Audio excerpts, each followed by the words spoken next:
Éxodo 21, 1 a 11.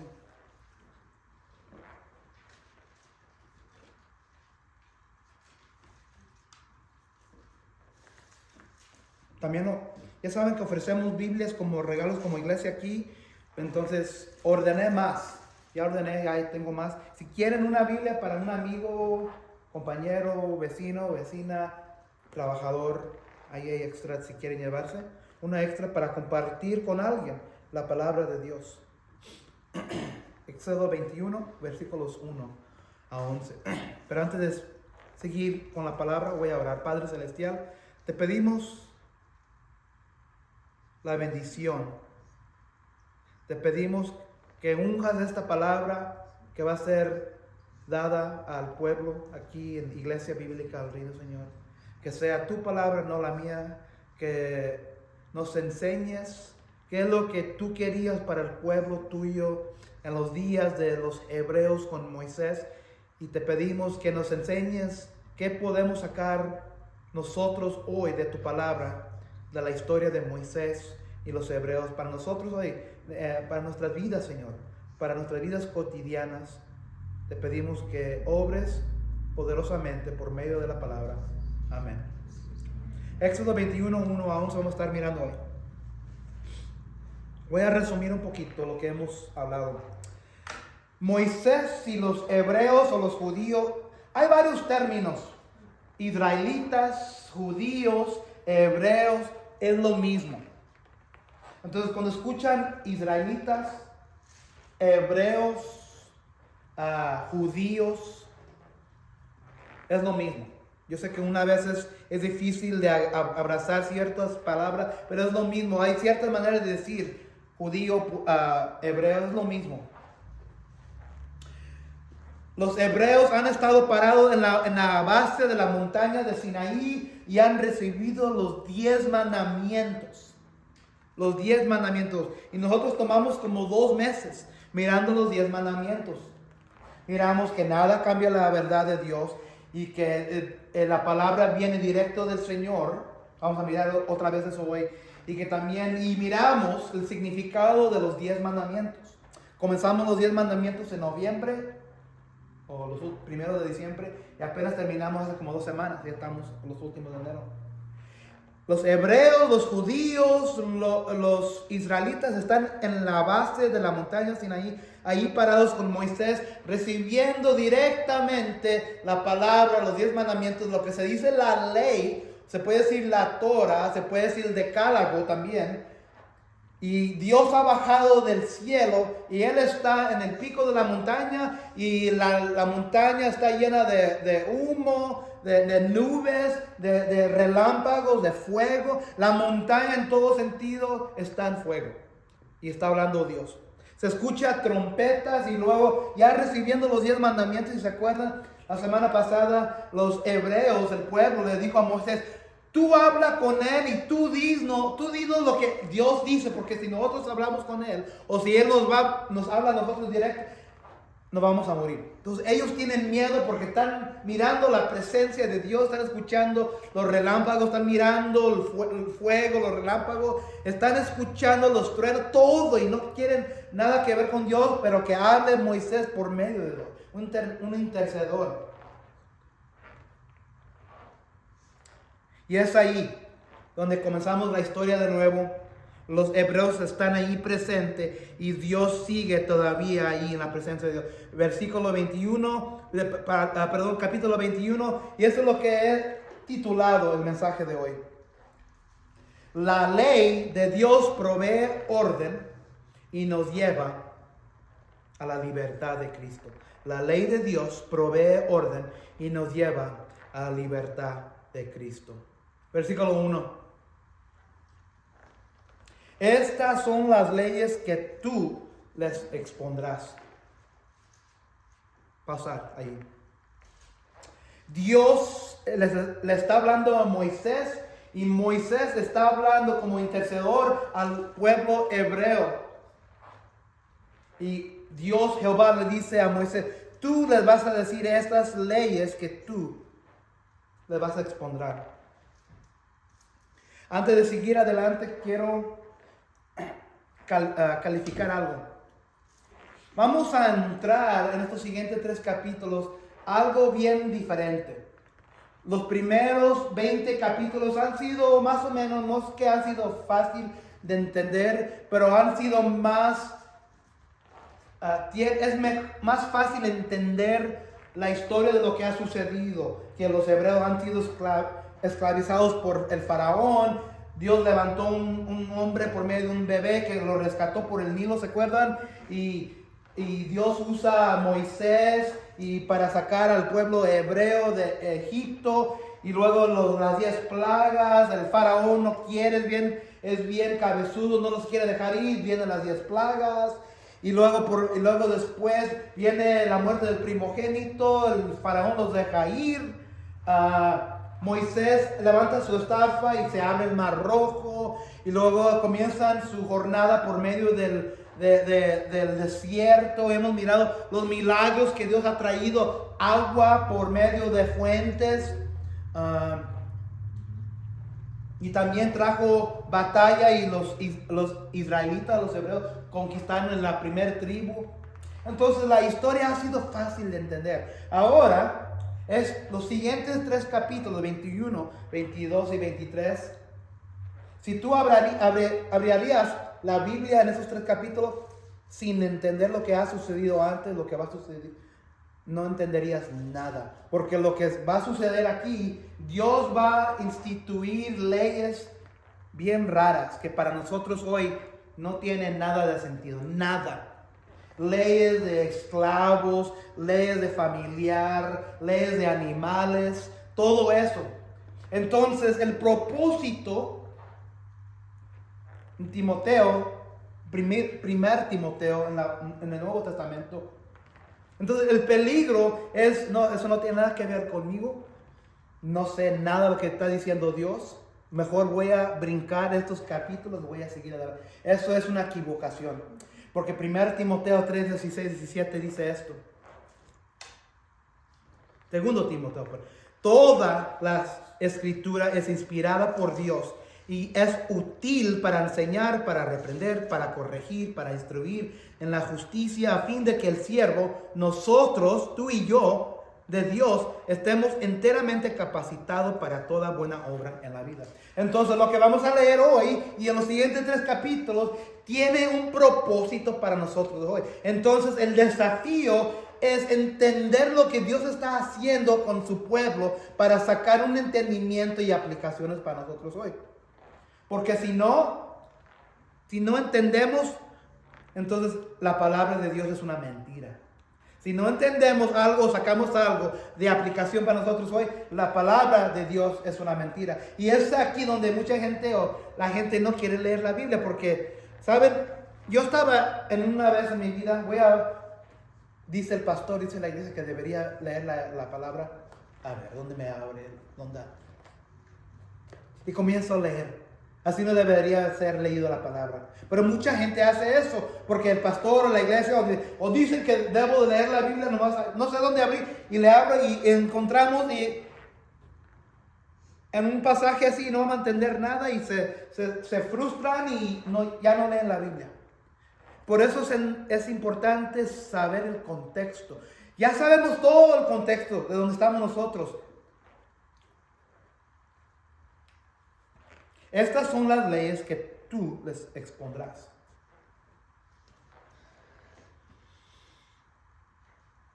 Lo primero que voy a decir, es importante saber como cristiano, cristiana, como pueblo de Dios. Dios es un Dios de orden y de leyes. Dios es un Dios de orden y de leyes. Dios establece parámetros para nuestras vidas. Siempre ha sido así. Dios es un Dios de orden y de leyes. No lo tengo en la pantalla, pero 1 Corintios 14:33 dice, porque Dios no es un Dios de desorden o de caos o de confusión, sino de paz, como es costumbre en las congregaciones de los creyentes. Déjalo leo de nuevo, 1 Corintios 14:33. Porque Dios no es un Dios de desorden, no es un Dios de caos, no es un Dios de confusión, sino de paz. Cristiano, cristiana, hermano, hermana, creyente, amados, si tú eres cristiano, tenemos un Dios de orden y de leyes. Es importante recordar eso. Es importante que Dios no quiere tenernos en su presencia si no queremos orden y si no queremos leyes, si no tenemos parámetros para nuestras vidas espirituales. Va a haber caos, va a haber desorden, va a haber confusión en nuestras vidas hoy. Como padres, como hijos, como familia, como iglesia, como trabajadores en el trabajo, como gente viviendo nuestras vidas hoy. Si no hay orden, si no hay paz, entonces la pregunta que se debería preguntar es, ¿eres verdaderamente hijo o hija de Dios?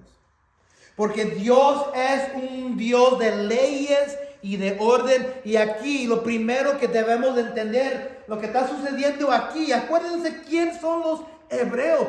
Los hebreos han sido esclavizados por 400 años. No tienen identidad.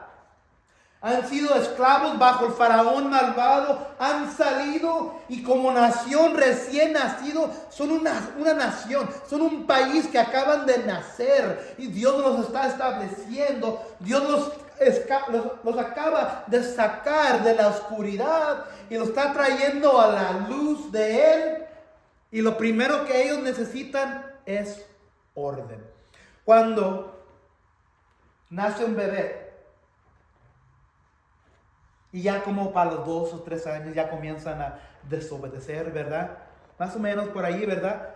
¿Qué es lo que hacemos como padres, madres, abuelitos? Permitimos a los bebés, a los niños, a los infantes, a los adolescentes que hagan lo que quieran hacer. ¿Los permitimos? ¿Sí o no? No. ¿Por qué? ¿Por qué? Se van a hacer cualquier cosa que ellos quieran.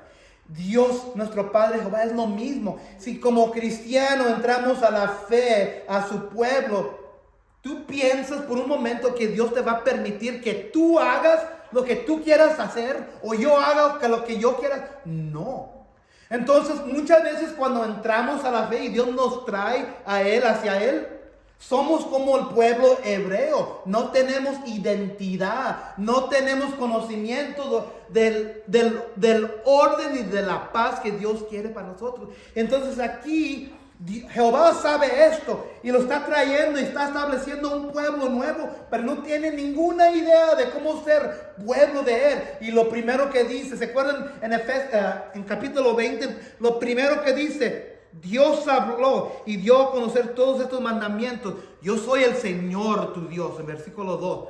Ahora, estas son las leyes que tú les expondrás. Como creyentes necesitamos leyes, necesitamos orden, necesitamos parámetros de lo que no es bueno y de lo que es bueno, de lo que es pecado y lo que Dios permite que hagamos como seguidores.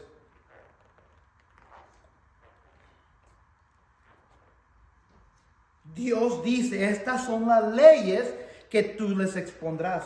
Dios nos ha dicho a ti y a mí, a nosotros,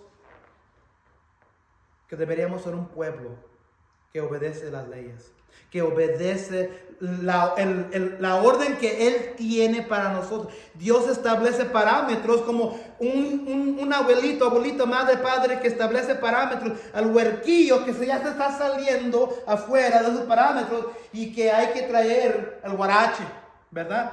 Hay que traer el guarache cuando cierta edad, porque si no, ese adolescente se va a convertir Ese niño se va a convertir en un adolescente, y un adolescente se va a convertir en adulto. Y si trae todas esas características malas de pecado en su vida hacia adulto, van a fracasar en la vida. Van a ir a la cárcel, van a andar en los caminos del mundo. Dios no quiere de su pueblo eso. Entonces Él es un Dios de orden y de leyes, y Él establece parámetros, y es lo que está haciendo aquí Dios. Él está diciendo: ustedes, pueblo hebreos, los escogí, los saqué de la esclavitud, pero yo sé lo único que piensan que van a hacer, que cualquier cosa. No es así, amado, dice Dios.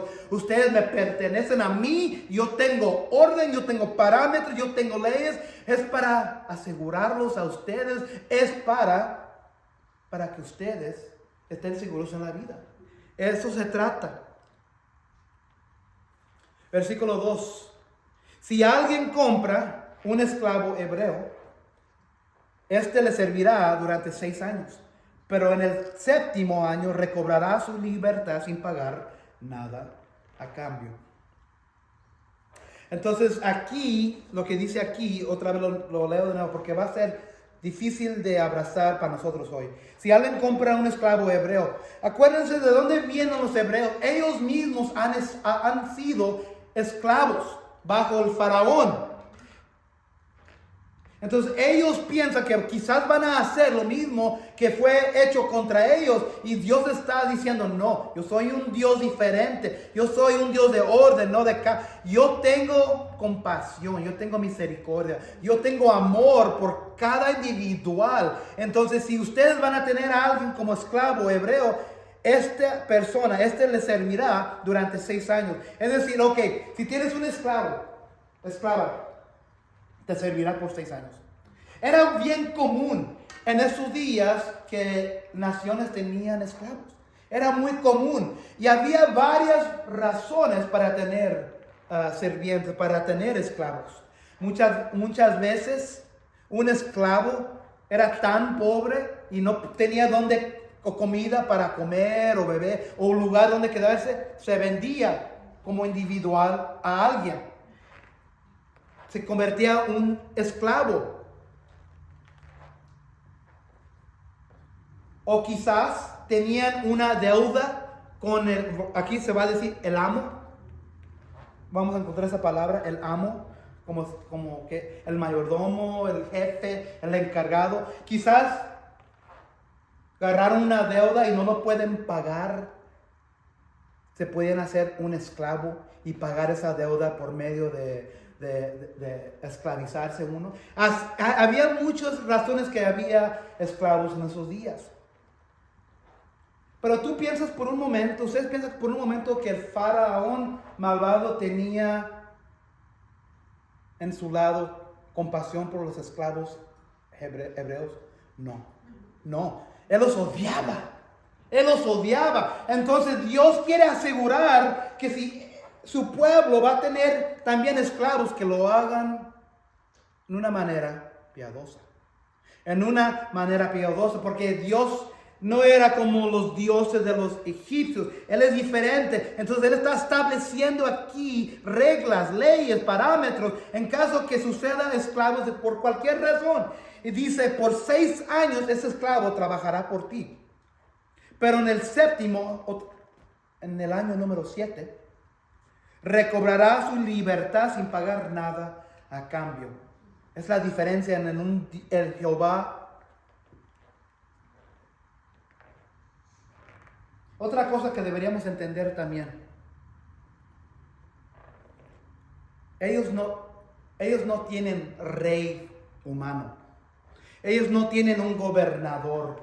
Ellos no tienen un líder. Tienen un líder religioso por medio de Moisés.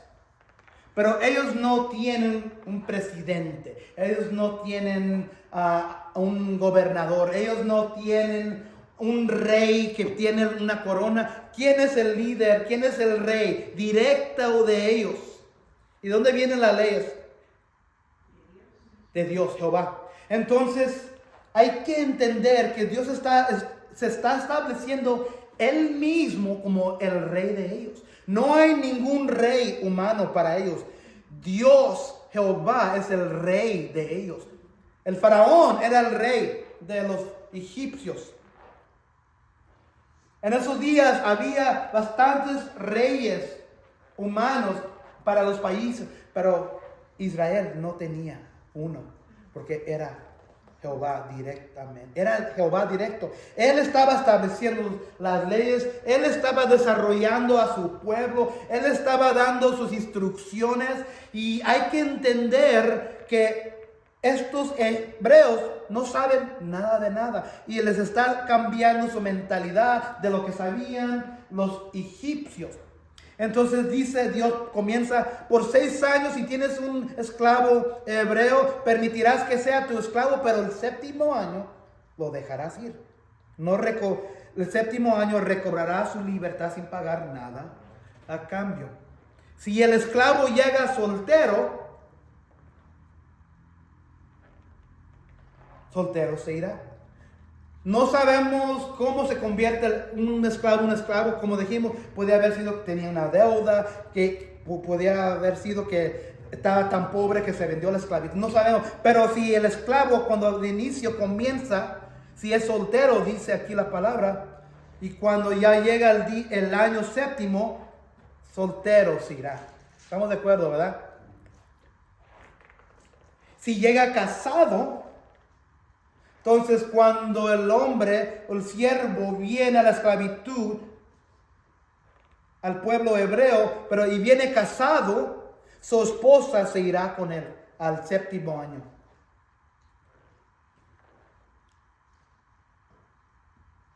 Versículo 4, si el amo, si entendemos la palabra, ¿verdad? Si el amo, en inglés sería ¿cómo se dice en inglés? Master. Si el amo, no es una palabra que casi se usa en español, ¿verdad? Casi no se escucha. Yo no lo digo, pero no sé, ustedes que hablan más el español que fluye el español de ustedes no dicen esa palabra tanto, ¿verdad?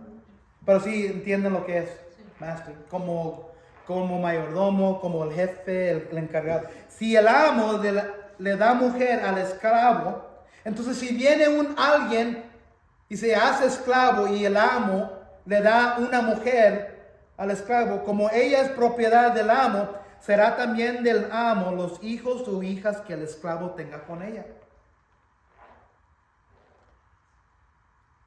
Así que el esclavo se irá solo. ¿Sí entienden, verdad? Entonces si alguien se hace un esclavo, un hombre, y es soltero, al 7º año tienen libertad y se puede ir solos. Pero si viene y el amo le da una mujer, si llega casado, su esposa se irá con él. Entonces cuando el siervo viene casado y el 7º año viene, los dos se van juntos. Pero si el amo le da una mujer al esclavo, cuando llega el año 7º, lo que dice aquí, como ella todavía es propiedad del amo, del encargado, serán también del amo los hijos. Entonces no nomás la mujer o la esposa, pero también los hijos, las cosas que tienen en su familia, los hijos, las hijas que el esclavo tenga con ella. Así que el esclavo se irá solo. ¿Están conmigo, verdad? Como dije, estos 3 capítulos que siguen son bien diferentes. Entonces va a ser difícil de entender, pero acuérdense que Dios está estableciendo las leyes. Los primeros 10 mandamientos que Él dio eran los mandamientos más fundamentales. Los 10 mandamientos que conocemos nosotros hoy. Pero Dios también les dio a los hebreos más de 600 otras leyes, pero los fundamentales eran los 10 mandamientos. Pero ahora Dios está dando más leyes y es necesario porque ellos no tienen ninguna ley. Es como decir, si vamos 10,000 personas a una isla, si estamos corriendo y porque estamos siendo perseguidos nosotros como gente. Si vamos a una isla y están 10,000 personas que se acaban de juntar, tiene que haber orden, ¿verdad? Tiene que haber orden, tiene que haber una ley, tiene que haber leyes para cuando alguien mata a alguien, lo mismo. Entonces, es lo que está haciendo aquí Dios. Entonces, si un esclavo se hace esclavo, viene soltero al séptimo año, tienen la licencia para irse. Pero si viene casado, también ambos tienen el derecho de irse juntos. Pero si viene soltero y el amo le da una mujer después de que se convierte esclavo, cuando el esclavo se va, la mujer se tiene que quedar y también los hijos. Porque es propiedad del amo, dice aquí. Esta es la ley general concerniente a los esclavos hebreos. Son siervos contratados. Hoy no tenemos nada así, ¿verdad? Pero hay que mirar en el contexto en el que ellos estaban viviendo. Todo lo que está sucediendo aquí, todos los países, todas las naciones, los egipcios tenían algo bien similar. Entonces, Dios entró en el cuadro en un tiempo donde todo esto era normal. Para nosotros no es normal esto. Hoy se mira diferente. No miramos a las mujeres como propiedad por lo más, pero hay que entender que esto es el contexto de otro tiempo, de otra raza, y estamos desconectados de esto como 4,000 años. Entonces, la cultura era diferente. Versículo 5. Ahora, si el esclavo llega a declarar, yo no quiero recobrar mi libertad, pues les tengo cariño y a mi amo, a mi mujer y a mis hijos. El amo lo hará comparecer ante los jueces, luego lo llevará a una puerta o al marco de una puerta y allí le perforará la oreja con un punzón. Así el esclavo se quedará de por vida con su amo. Ahora, si el amo le dice al esclavo, dice la palabra en esos días, si el amo le dice la palabra, vete, ya llegó el año séptimo, ya tienes tu libertad. ¿Quién aquí ha tenido gerentes, mayordomos, jefes que han sido amables con ustedes en sus trabajos? Muchos, ¿verdad? Y llega muchas veces cuando tenemos que irnos o tenemos una opción de quedarnos, que nos da cariño, porque tuvimos cariño con ellos, trabajando con ellos. Lo mismo sucedía aquí. Entonces, si el esclavo le dice al esclavo, ya llegó el año 7, ya tienes derecho de irte, pero el esclavo le dice al amo, ¿sabes qué? Prefiero no irme, prefiero quedarme porque me caes bien. Has sido un amo bien para mí, me has protegido, me has dado de comer, me has dado un techo, me diste familia, me has tratado como uno de tu familia. Eso sucedía. Y le dice el amo, me voy a quedar. El amo lo hará comparecer ante los jueces. Ahora el amo,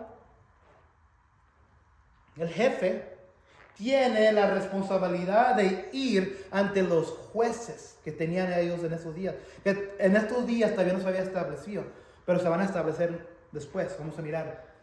Luego lo llevará a una puerta. ¿Por qué una puerta? Acuérdense que el contexto de lo que estaba sucediendo en esos días era diferente en la manera que vivían, en la manera que hacían juicios contra la gente. En esos días todavía no se había establecido, pero Dios está poniendo la fundación de los jueces, de los pueblos, de las ciudades. En esos días, cuando tenía que haber un juicio, había algo contra otra persona, los dos compañeros, una persona traía una cosa contra otra persona, iban a las puertas de las ciudades. ¿Por qué? Porque ahí es donde se encontraban los jueces. Y cuando uno en esos días entraba a la ciudad, entraban por las puertas principales.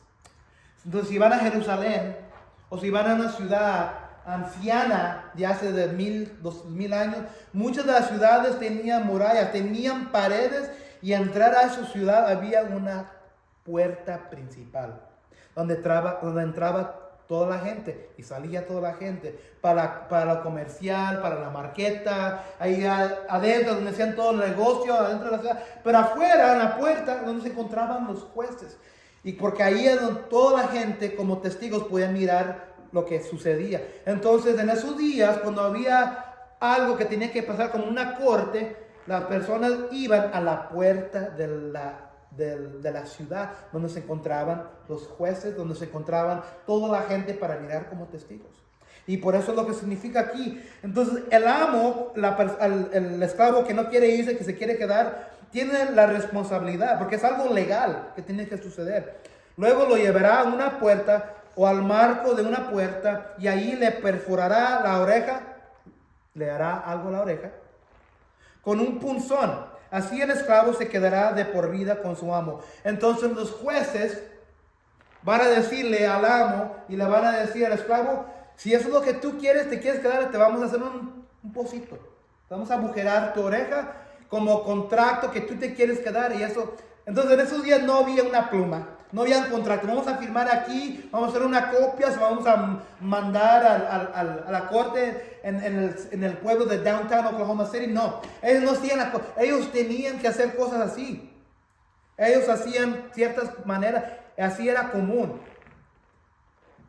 Entonces cuando el esclavo se le hacía un agujero en la oreja, le ponían un punzón, eso era como una marca, eso era como firmar. Yo estoy diciendo que yo me voy a quedar con mi amo. ¿Okay? Versículos 7, 8, 9, 10 y 11. Entonces lo que sucede, quiero apuntar de nuevo de regreso en 5, 6, que el esclavo se hace un esclavo voluntario por vida. Por vida. 7 a 11, ahora leo. Si alguien vende a su hija como esclava, la muchacha no se podrá ir como los esclavos varones. Si el amo no toma a la muchacha como mujer por no ser ella de su agrado, deberá permitir que sea rescatada. Como la rechazó, no podrá vendérsela a ningún extranjero. Entonces, si hay en el pueblo alguien que vende su hija al amo, la muchacha no se podrá ir como los esclavos varones. Son leyes bien fuertes, ¿verdad? Pero era diferente en esos días. ¿Saben que hoy en día todavía ciertas culturas, especialmente en el Medio Oriente, todavía se hacen así? Casi, muchas cosas así. ¿Sabían que muchas veces el matrimonio entre mujer y hombre en el Medio Oriente, que cuando se juntan para la boda ni se conocen? ¿Sabían que todavía existía así? Y lo más chistoso de eso, que esas personas que se las juntan así, porque las familias hacen eso. La familia escoge por el varón o el hombre que se va a casar, y la familia por la mujer que se va a casar. Se ponen de acuerdo para que se casen el hijo y la hija acá, y nunca se han conocido, nunca se han mirado, y hacen un contrato que se van a casar. Pero lo más chistoso de todo eso es que cuando se casan, sin haberse mirado, sin haberse amado primero, son los que duran décadas y décadas casados, no se divorcian. Hoy en día hay que amarnos primero. Y eso así es, porque así es como sucede aquí en la cultura americana, en la cultura ¿cómo se dice? Del oeste, del occidental, aquí. Pero muchas veces en esas culturas de hoy que todavía sucede así, cuando se casan y no se conocen, nunca se han amado, y son los que viven más juntos toda su vida. Nada más algo para que noten. Todavía cosas así pasan. Si alguien vende a su hija como esclava, la muchacha no se podrá ir como los esclavos varones. Si el amo no toma a la muchacha como mujer por no ser ella de su agrado, debería permitir que sea rescatada. Como la rechazó, no podrá vendérsela a ningún extranjero. Es como decir, si yo tengo una hija, yo tengo mi amo, a mi amo le gusta mi hija, y me pide que se la dé a él, él se casa con ella. Pero esa esclava o hija es vendida como esclava, no se podrá ir como los esclavos varones al 7º año. Estamos hablando aquí del matrimonio, de lo que hacían entre ellos. Pero si en el versículo 8, si el amo no toma a la muchacha como mujer por no ser ella de su agrado, entonces si esta mujer, esta hija no agrada al amo, ella tiene derechos. Ella tiene derechos. Deberá permitir que sea rescatada. Como la rechazó, no podrá vendérsela a ningún extranjero. Entonces, esta hija o mujer, aunque no tiene el derecho de irse al 7º año, todavía tiene derecho. Y le está diciendo Dios, no la van a maltratar porque no agradó al amo. Ella tiene derechos todavía. Es ser humano, es carne y hueso. Es un ser de Dios, una criatura de Dios. Entonces, esa es la diferencia que estamos mirando aquí. Que Dios Todopoderoso, Jehová, está estableciendo leyes, parámetros, instrucciones para que la gente, el pueblo de Él, sean o puedan vivir en una manera que no es injusto. Entonces en el versículo 8, si el amo no quiere o rechaza a la hija, ella tiene derecho, no la puede vender a un extranjero. Tiene que darle el derecho a la hija, a esa mujer, que sea rescatada. Versículo 9, si el amo entrega a la muchacha a su hijo, entonces si el amo, entrega la muchacha que fue dada a él, se la entrega a su hijo, deberá tratarla con todos los derechos de una hija. Si toma como esposa a otra mujer, si el amo toma como esposa a otra mujer, no podrá privar a su primera esposa, que era esta misma hija, que no podrá privar a su primera esposa de sus derechos conyugales, ni de alimentación y vestido. Lo que sucedía muchas veces, Dios lo permitía, pero el hombre es el que instituyó muchas de las leyes. Dios permitía esto porque así era en esa cultura en esos días. Muchas veces sabemos que en esos días los hombres tenían varias esposas, ¿verdad? Y muchas veces sabemos que el esposo siempre tenía una favorita. Entonces lo que iba a suceder aquí, si este amo toma otra esposa, ya estaba casado con esta mujer o hija de alguien y no le gusta ya la hija, lo que muchas veces iba a suceder es que, bueno, ya no me gusta esta, porque ya tengo otra, que se muera la otra. Le voy a dar lo feo, lo peor, le voy a dar la sobra. Dice aquí Dios, no hagas eso. Si tomas como esposa a otra mujer, no podrá privar a su primera esposa, que era la hija o la que fue dada, de sus derechos conyugales ni de alimentación. Es decir, que todavía tiene derechos, aunque no era ahora la que es la favorita. Versículo 11. Si no le provee esas tres cosas, si el amo no provee esas tres cosas a esa mujer, a esa hija, la mujer podrá irse sin que se pague nada por ella. Entonces la mujer tenía derechos.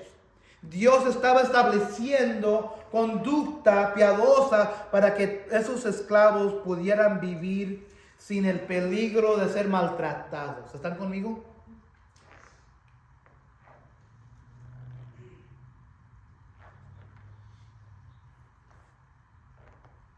Eso lo tenía que haber borrado. Eso también. Otra vez, regreso a 2 Timoteo 3, 16, 17. No lo tengo aquí en la pantalla. Toda la escritura es inspirada por Dios y útil para enseñar, para reprender, para corregir y para instruir en la justicia, a fin de que el siervo o sierva de Dios esté enteramente capacitado para toda buena obra. Acabamos de leer todo esto de los esclavos, del amo, de las hijas dados de matrimonio como esclavos, que tienen el derecho los varones de irse al 7º año, los varones que vienen casados a la esclavitud se pueden ir con su esposa a los 7 años, pero los que vienen solteros y se casan la hija del amo, no, la hija no tiene el derecho, pero todavía tiene derecho para que sea libertada. Entonces, ¿qué tiene que ver todo eso con nosotros hoy? El peligro es, no hombre, tan locos en la iglesia. Yo prefiero, porque yo muchas veces la gente que viene aquí por la primera vez, y estamos aquí, así en un pasaje similar, y veo los ojos, se ven bien confundidos, porque no están acostumbrados a leer la palabra en la manera que leemos nosotros. Por eso mucha gente no abraza el cristianismo, no abraza iglesias como nosotros, porque ellos nunca han sido acostumbrados a ir a una iglesia que estudia la palabra así como nosotros, para ver cierta verdad, porque todo se trata de qué es lo que está, porque a los niños en la mañana cuando vamos a la iglesia americana, les damos las mismas enseñanzas, pero un nivel más básico. ¿Qué es lo que está sucediendo? ¿Qué es lo que estamos mirando? ¿Qué es lo que está sucediendo? ¿Qué es lo que significa para el pueblo o la gente en ese día? ¿Y qué significa para nosotros? Entonces, muchas iglesias, pastores, líderes que se ponen en un púlpito, no quieren hacer el trabajo. No es decir que yo entiendo todo, porque yo le dije a Carmen, yo no sé de este pasaje, a ver qué vamos a poder sacar. Pero les voy a enseñar aquí un poquito lo que yo he sacado para que ustedes puedan tomarse una aplicación de aquí. No quieren hacer el trabajo porque es difícil entender algo así para nosotros hoy. O van al Nuevo Testamento y ven la vida de Jesús y, oh, pobrecito fue crucificado, oh, el apóstol Pablo fue cegado y fue convertido, ahora es campeón de la iglesia. Todas esas historias son fáciles de entender, ¿verdad? Pero así esto es difícil de entender. Pero la palabra dice que toda la palabra, todas las escrituras es inspirada y es útil para enseñarnos, para reprendernos, para corregirnos y para instruirnos en la justicia de lo que es bueno y lo malo. Así, para que el siervo de Dios esté enteramente capaz. Algo aquí va a capacitarnos aquí en un momento de esto.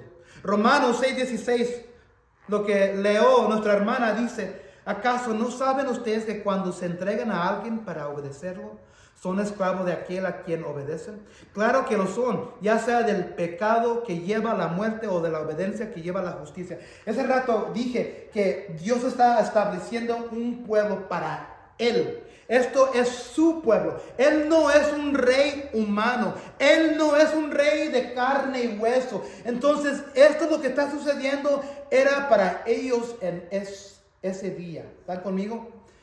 Pero, si eso es cierto, ¿por qué está en la Biblia? ¿Por qué está aquí? Y si la palabra dice que toda palabra es inspirada y útil para enseñar, para reprender, para corregir y para instruirlo, tiene que ver algo. Y sí hay. Acuérdense, hoy no tenemos esclavitud, ¿verdad? Pero saben, cada uno de nosotros, tú y yo, somos esclavos de algo. Somos esclavos de algo. Si no somos esclavos de Dios, somos esclavos del diablo. ¿Acaso no saben ustedes que cuando se entregan a alguien para obedecerlo, ya sea a Dios o a Satanás, son esclavos de aquel a quien obedecen? Claro que lo son, ya sea del pecado que lleva a la muerte o de la obediencia que lleva a la justicia. Acuérdense que todo en la Biblia antes de Cristo apunta a Cristo. El Antiguo Testamento, estas historias, estos cuentos, estas leyes, es como una sombra que apunta a Cristo. Juan 8:34, tengo la pantalla aquí, dice, les aseguro que todo el que peca es esclavo del pecado, afirmó Jesús. Otra manera de decir, les aseguro que todo el que peca, me gusta otra versión que dice practica, o les aseguro que todo el que practica pecado es esclavo del pecado. Lo que podemos mirar del pasaje que acabamos de mirar, el 21, que Dios, Jehová, está ofreciendo puertas para liberar a las personas a cierto punto de la esclavitud. Jehová está abriendo puertas, Jehová está permitiendo oportunidades para que en el 7º año, ¿se acuerdan? Ese esclavo tenga la oportunidad, ya sea el varón, ya sea una mujer, está dando por medio de leyes oportunidades para que vengan a la libertad como individual. Todo está apuntando a Cristo, porque vamos a ver que Cristo no quiere que quedemos en esclavitud al pecado, al diablo. Y Cristo da oportunidades. Timoteo 3, 16, 17. Toda la escritura está inspirada, desde ya miramos. Hebreos 10:1. La ley, ¿qué es la ley? Los 10 mandamientos. Las leyes que Dios está dando a los hebreos en el pasaje de hoy. La ley es solo una sombra. ¿Qué es una sombra? Si salgo al sol en un día soleado, ¿qué voy a mirar? Mi sombra. La ley, los 10 mandamientos y todos los mandamientos, las instrucciones de Dios en Éxodo, Levítico, Números, Deuteronomio, son una sombra de los bienes venideros, no la presencia misma de estas realidades. Por eso nunca puede perfeccionar a los que se acercan para adorar mediante los mismos sacrificios que se ofrecen sin cesar año tras año. Entonces hay que entender, cuando se ofreció los 10 mandamientos, las leyes de Dios al pueblo hebreo era una sombra a lo que iba a venir por medio de Cristo. Galatas 3, 24, 20, aquí voy a tener muchas escrituras. Galatas 3, 24, 25 dice, así que la ley, alguien aquí, le voy a decir una pregunta. Levanten su mano y sean honestos. Sabemos los 10 mandamientos, ¿verdad? No voy a comenzar con los primeros 4 mandamientos, porque voy a comenzar con los siguientes 6, los últimos. ¿Quién aquí ha robado en su vida? ¿Quién aquí ha traído falso testimonio contra su prójimo o ha mentido? ¿Quién aquí ha codiciado? En la Biblia dice el asno o el buey, pero ha codiciado lo que tiene el prójimo, el vecino. Carro, la mujer, el hombre. Todos hemos quebrantado la ley de Dios. Todos. No hay ninguna persona sentado en esta iglesia, ni tú, ni yo. Yo he sido culpable de todo esto. Entonces, la ley nos enseña, nadie aquí es capaz de cumplir de todos los 10 mandamientos. Si alguien tiene el derecho de entrar al cielo, al reino de Dios, es alguien que nunca, ninguna vez, ya sea por medio físico o un pensamiento, ha quebrantado la ley de Dios. Ninguna vez en su vida. No hay ninguna persona en esta tierra que ha vivido, que vive, que ha de vivir, que nunca ha quebrantado ningún mandamiento. Todos, la Virgen María, el Papa en Roma, los sacerdotes que están ahorita en la iglesia, todos han quebrantado la ley, los 10 mandamientos. Yo, ustedes. Entonces, ¿qué podemos hacer para entrar al cielo? Galatas 3, 24, 25. Así que la ley vino a ser nuestra guía. Los 10 mandamientos es una guía encargado de conducirnos a Cristo. Nos apunta a Cristo. La palabra, los 10 mandamientos o la palabra, estas instrucciones que tenemos en este libro, nos guía para enseñarnos qué tenemos mal en nuestras vidas. ¿Qué debería cambiar en mi vida? ¿Qué debería hacer diferente? Entonces la ley para los hebreos era una cosa. Ahora para nosotros es para guiarnos hacia Cristo. Es nuestra guía encargado de conducirnos a Cristo para que fuéramos justificados por la, ¿qué dice la palabra? Por la fe. Por la fe. Eso es lo que significa que la ley era solamente una sombra. Pero ahora que ha llegado la fe, ya no estamos bajo la ley. Ya no estamos sujetos a la guía. Pero si tenemos que ser perfectos a entrar al cielo, nadie puede entrar al cielo sin haber cumplido la ley perfecta. ¿Cómo podemos entrar al cielo? Romanos 10:4. De hecho, Cristo es la culminación de la ley para que todo el que crea sea justificado. Cristo, desde el momento que nació hasta el momento que murió, nunca pecó.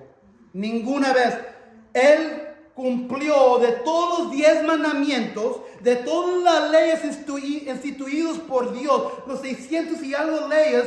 Él vivió la vida perfecta sin quebrar ninguna ley, ninguna instrucción. Entonces, Él es nuestro intercesor.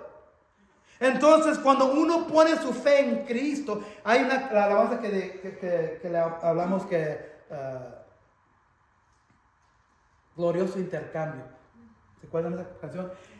Y Romanos 10:4 dice, de hecho, Cristo, que vivió la ley perfecta, es la culminación. Él vivió los 10 mandamientos. Él vivió toda la Torah. Él vivió todo sin quebrar nada. Él es la culminación de la ley para que todo el que crea sea justificado por medio de Él. Entonces, cuando nosotros ponemos nuestra fe en Cristo, Dios otorga la rectitud de su vida perfecta que Él vivió. Dios nos otorga la vida de Él a nosotros. ¿Están conmigo?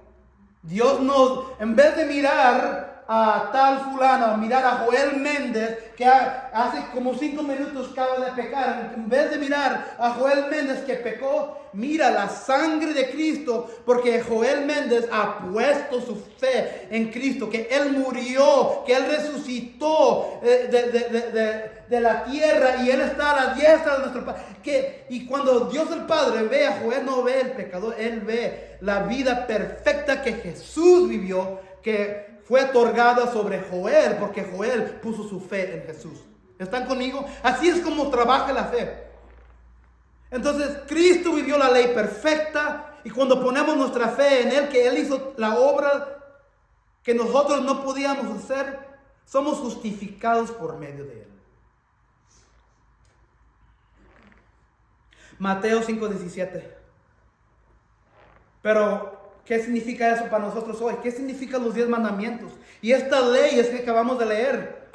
Dice Mateo 5:17. No pienses, esas son las palabras de Jesús. No pienses de que he venido a anular la ley. ¿Qué es anular?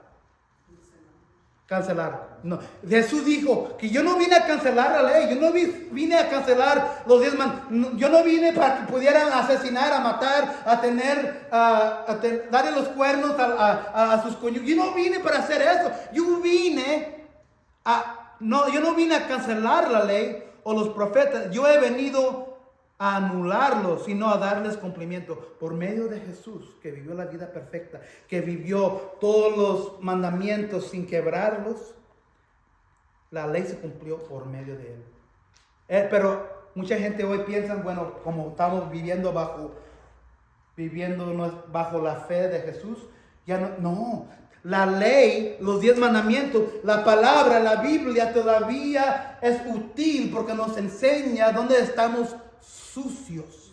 Nos enseña, como dice en el libro de Santiago, es como un espejo, que nos miramos, vamos al espejo. Esta mañana me levanté tempranito, ya la barba me está... A mi señora no le gusta la barba, pero a mí me gusta la barba. Pero también ya estaba una parte de mi barba iba para allá, la otra parte de la barba iba para allá, otra iba para allá. Entonces me la corté un poco, pero me miré en el espejo. El espejo me dice dónde debo o qué es lo que debo de hacer. Dónde tengo la gaña, dónde tengo esto y esto. La palabra dice que la Biblia es nuestro espejo. Pero mucha gente mira la Biblia, el espejo, y mira lo que tiene mal en ellos. Y se van del espejo de la Biblia y se olvidan de lo que la Biblia les enseñó, lo que tenían que ver hecho bien. Y se olvidan y van y regresan al pecado. Y Santiago dice que no deberíamos hacer eso. Que el espejo, la Biblia nos enseña, eso es la ley. La ley, la Biblia nos enseña Ay, Joel, tienes que cambiar tu vida aquí. Tienes que peinarte en tu vida acá. Hay que alimentar. Estás un poco, te vas a morir de hambre. No va a suceder físicamente, pero te vas a morir de hambre espiritualmente si no te alimentas más de la palabra de Dios. Pero me voy del espejo. Ahí lo alza para el domingo. Y yo me olvido de lo que dice Dios.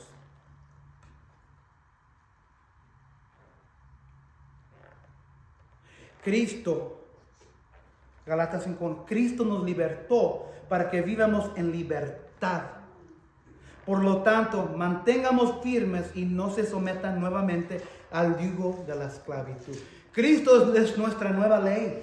Por medio de Cristo tenemos la libertad que fue ofrecido a los hebreos esclavos en los principios de esa nación. Ahora no tenemos que hacer nada. Estamos viviendo bajo Cristo. Estamos viviendo bajo la libertad.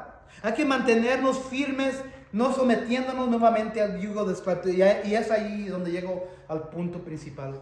Muchas veces nos regresamos a este yugo de esclavitud por medio de nuestro pecado.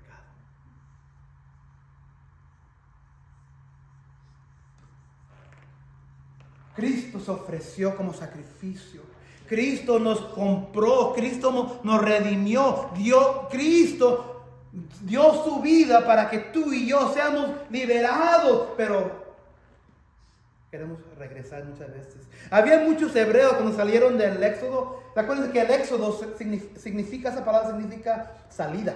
Éxodo significa salida. Cuando salieron los hebreos de Egipto, había muchos que querían regresar. ¿Se acuerdan? Que se quejaron contra Moisés y le dijeron a Moisés: ¿por qué nos sacaste al desierto nada más para morir de hambre y de sed? ¿Para qué nos sacaste? Hubiera sido mejor vivir bajo el faraón, donde teníamos comida, teníamos todo esto. Mucha gente prefiere vivir bajo la esclavitud del faraón malvado. ¿Por qué? Porque nos gusta ese tipo nos gusta el pecado, nos gusta la esclavitud al diablo, nos gusta vivir nuestras vidas a las escondidas, en la oscuridad, nos gusta estar bajo el rey malvado, que el rey todopoderoso que gobierna el universo, porque no queremos orden, no queremos parámetros, no queremos que el pueblo de Dios nos diga: sabes que tú y yo somos el pueblo de Dios, ¿verdad? Juntos. Y cuando alguien está en pecado, y cuando alguien está viviendo, tratando de regresarse a la esclavitud, estamos nosotros para enseñarles cada unos a otros. No es que andamos de metiches, es que te amamos, les amamos. Ustedes me aman a mí, si ustedes me miran allá con otra mujer. Ustedes tienen el derecho, ustedes tienen la responsabilidad de, ¿qué decía la palabra? La palabra es útil para corregir, para reprender, para amar, útil. Tienen la responsabilidad como pueblo para ir a mí, a mi esposa. Es lo mismo unos a los otros. La ley de Dios provee orden y nos lleva a la libertad de Cristo. Padre Celestial, te pedimos en este momento que si hay alguien aquí que está pensando de irse, regresarse a la esclavitud de Egipto, que los pares, Señor. Si en mi corazón como pastor, como hombre, como marido, como hermano, hay algo que está fuera de esos parámetros, ponme en orden, Señor. Yo vivo bajo la libertad de Cristo. Cada uno que es tuyo, Señor, como pueblo, como hijo o hija, estamos bajo la libertad. Tú, Señor, has dado a tu Hijo único para liberarnos de todo eso. Y es difícil, yo sé, unas veces, pero estamos aquí como pueblos para ayudarnos. para edificarnos, para orar entre unos y los otros. Señor, te pedimos que seas nuestro Rey. Trae orden en nuestras vidas. Ya sabemos que no nos gustan las instrucciones. No nos gustan como seres humanos las leyes. Pero Señor, tú eres el gran ejemplo de orden. Tú eres el gran ejemplo de cómo se debe de mirar parámetros. Tú eres el gran ejemplo de cómo debería verse la vida cristiana, Señor. Porque Jesús tenía parámetros. Jesús tenía orden. Y tú, Señor, de hecho, cuando creaste el mundo y los cielos, y cuando había en el abismo caos, tú hablaste, Señor. Tu voz, tu palabra trajo orden al caos. Y hubo luz. Y las aguas se separaron. Señor, trae orden a nuestro caos.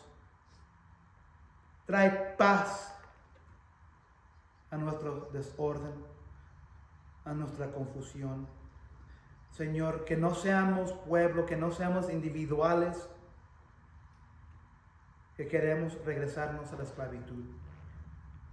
Porque tu Hijo Jesucristo nos ha liberado por medio de su sangre. Que vivamos vidas ejemplos dadas a ti, Señor. En nombre de Cristo te pedimos todo esto. Amén y amén.